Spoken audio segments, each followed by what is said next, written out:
Smart old friend. Fancy meeting you here. Not so fancy, really. She trapped you too, huh? Nimue? Yeah, she's really good at trapping. Yeah. So what have you been up to lately? Actually, I've been training a world leader, just like you did. Really? Yeah, his name's Luther. Well, that's nice. So, what now? Well, I think we're supposed to be flashing back. Alright. I remember teaching Luther all his lessons. I sent him to alien planets, you know. Oh. Well, I turned Arthur into animals to teach him his lessons. I remember sending him to Trentonmore.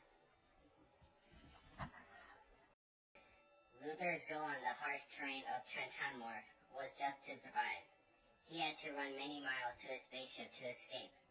While running, meteors were raining down and built both endurance and agility. As they arrived at the ship, Luther realized that the door was jammed. He had to pry the door open and fly out. That is how he got his strength and hand-eye coordination. Well, what does that help him with? It teaches him how to survive. I'm sure he'll have to survive something. Well, unlike yours, all of my lessons had a specific purpose.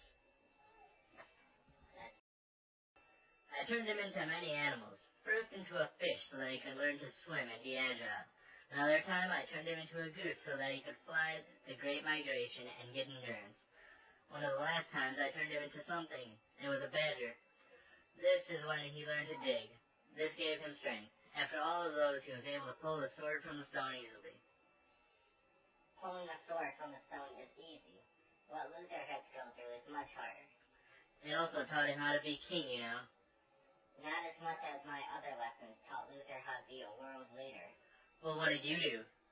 I sent him to Rhinopolis.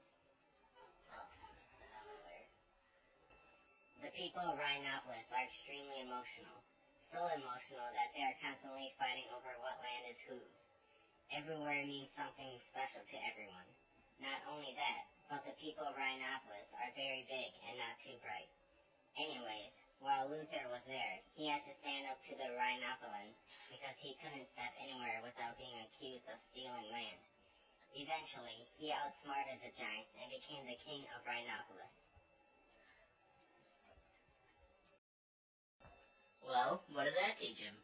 Well, it taught him that emotions need to be kept in check. Brains are more important than brawn. Boundaries are the reason for war, and overall, you need to be brave. Interesting. I taught Arthur very similar lessons, but in very different ways. Well, what did you do? Same as I always did. I turned him into animals. I recall turning him into a falcon. He had to stand next to a crazy one just to gain respect. He almost died. Another time I took him to watch a mock joust, just so he would realize how absurd all of that junk is. Leolio, a goose, taught him about boundaries, and the ants had so little emotion they only had two main words. Hey, maybe Luther is Arthur's reincarnate. Maybe. Are there any other lessons you taught him? Well, of course. What kind of teacher do you think I am? Why, I even taught him some of the intellectual junk. Let me guess. You sent him to another planet. Yep. I sent him to the unique world of Tule Bellington. The people there are the smartest in the galaxy. They're so smart that every person has a different variation of their language.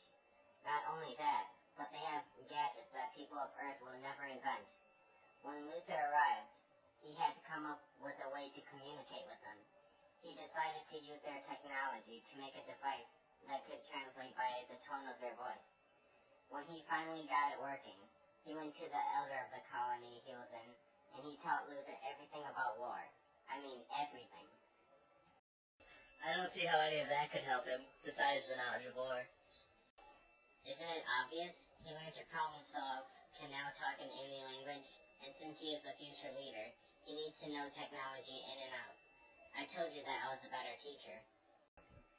Keep dreaming. I taught Arthur way more important things than those. Not only did his visit to the badger help his strength, but the badger had a great mind as well. He taught Arthur that humans have the greatest adaptation of all, our brain, and that we should use it to our advantage. He learned the importance of language with the ants and their little emotion and word choice. I myself taught him that you must always know your enemy's weaknesses. I think those are some pretty key points that you missed. Don't be marking me down yet. I still have more that I taught him. I taught him the importance of spirituality. Over the years, I slowly instilled in his brain that religious freedom, and even just the freedom to think, are some of the most important objectives that he must achieve when he is a ruler. He also learned that there is a set plan for you, and there is no avoiding it, so don't regret mistakes. They were meant to happen. And the last lesson that I taught him was that justice must be served no matter what. You know, those are some good lessons that I might have missed. I mean, I have to learn them, I'm sure, just not necessarily from me. Are you saying that I taught Luther more than you taught Arthur? I knew it. Whatever. Hey, I think Nimue is coming. Since I'm your partner, you can leave. Finally! Congratulations, Martin. You taught him more, but I get to leave. Wow, life isn't fair. Hey, I probably should have taught Luther that.